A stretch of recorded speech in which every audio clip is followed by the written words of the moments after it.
यामा XSR 125। इस bike के बारे में तो हम सबने सुन रखा है और लोग पागल है लिटरली इस बाइक के पीछे। तो आखिर क्यों यामा इस बाइक को इंडिया में लॉन्च नहीं कर रही है? क्या है रीज़न? कोई कंपनी क्यों नहीं चाहेगा कि अपना बाइक लॉन्च हो? तो इसके पीछे ज़रूर कोई ना कोई रीज़न होगा जिसकी वजह से इस बाइक को इंडिया में लॉन्च नहीं किया जा रहा है। तो आइए आज के वीडियो में हम इस बारे में डिटेल्स में जानते हैं।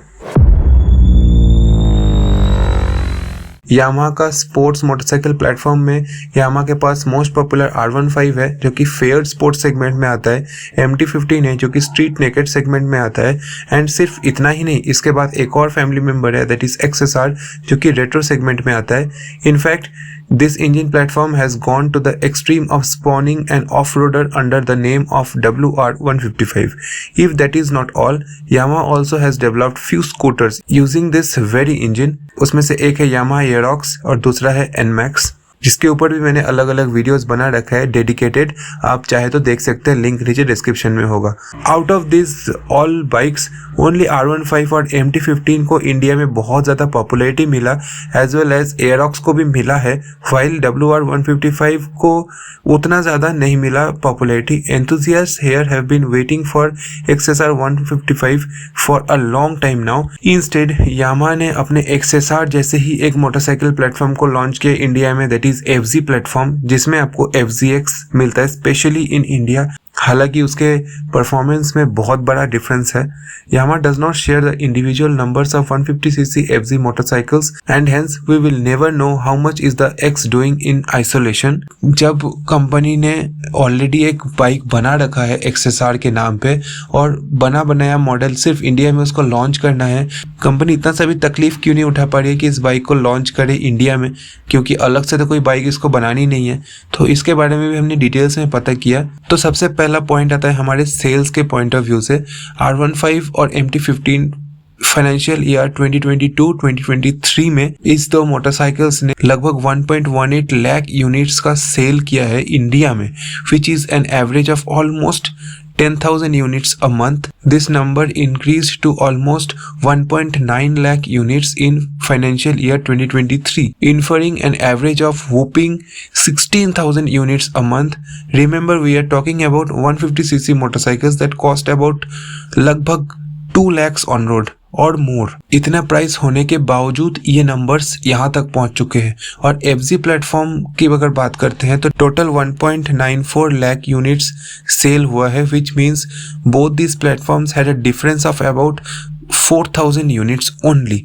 Needless to say costlier 155cc motorcycles में यामा ने एक लार्जर रेवेन्यू को कलेक्ट कर लिया है और मच हायर प्रॉफिट के साथ। Bearing Royal Enfield, I can't recall any ₹2 lakh motorcycle that sells in such massive numbers, लेकिन यामा ने ये काम कर दिखाया है, जिससे हमें ये क्लियर तो है कि FZ प्लेटफॉर्म को R15 और MT15 वाला उतना पसंद नहीं किया गया है क्योंकि इतना ज़्यादा पॉपुलर नहीं हो पाई है, जिसकी वजह से ये मिस्ट्री अभी भी बना रह जाता है कि यामा इंडिया ने अभी तक ये ऐसा क्यों डिसाइड किया अगेंस्ट XSR, जिसकी वजह से एक FZ प्रोजेक्ट को लॉन्च कर दिया, उसको एक्सेप्ट कर लिया इंडिया में, लेकिन किसी भी तरीके से XSR को चांस नहीं दे रहा है इंडिया में, जबकि ये श्योर है कि ये बाइक अगर लॉन्च होती है तो ये वर्क करेगी 100%। तो हमने तो इस बारे में बात कर लिया बिजनेस पर्सपेक्टिव से और सेल्स के ऊपर बेस करके, तो हम एक और तरीके से इस चीज़ को समझने की कोशिश करेंगे। XSR एक चीपेस्ट मोटरसाइकिल है among 155 motorcycles sold in Indonesia and Thailand. तो ये बाइक अगर हम इंडिया में लाते हैं तो ये बाइक जो है ये बहुत ज़्यादा चीप रेट में ऑलरेडी 2 कंट्रीज़ में सोल्ड हो रही है। तो यहाँ पे अगर इसका प्राइस ही अप करेंगे तो हो सकता है कि इसके सेल्स पे इफेक्ट पड़ जाए, या फिर XSR को अगर ज़्यादा प्राइस में लॉन्च करते हैं इंडिया में तो शायद हो सकता है कि ये बाइक उतना ना बिके जितना ये बाहर कंट्रीज़ में बिक रही है या फिर इंडिया में क्रेज़ है। लेकिन अगर हम थर्ड पॉइंट ऑफ व्यू से देखें कि MT15 का जो प्राइस है ये 1.65 लाख है ex showroom, which means XSR का जो प्राइस है ये लगभग 1.5 to 1.6 लाख का जो मार्क है इसके बीच में हो सकता है इंडिया में अगर लॉन्च होती है तो मच बेटर देन FZX, जिसका प्राइस है अराउंड 1.35 लाख इंडिया में।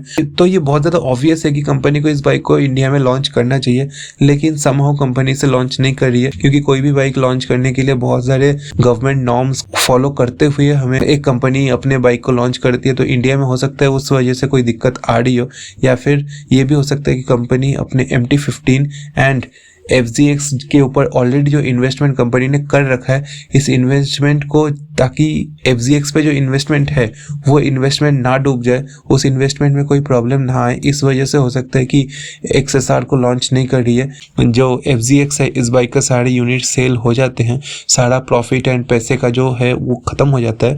तो उसके बाद हो सकता है कि इस बाइक को डिसकंटिन्यू करके XSR को लॉन्च कर दे इंडिया में। इसी के साथ इस वीडियो को ख़त्म करते हैं। आपको अगर ये वीडियो पसंद आया तो प्लीज़ लाइक करना, शेयर करना, सब्सक्राइब करना, और मिलते हैं एक नेक्स्ट वीडियो के साथ। Stay tuned, stay safe.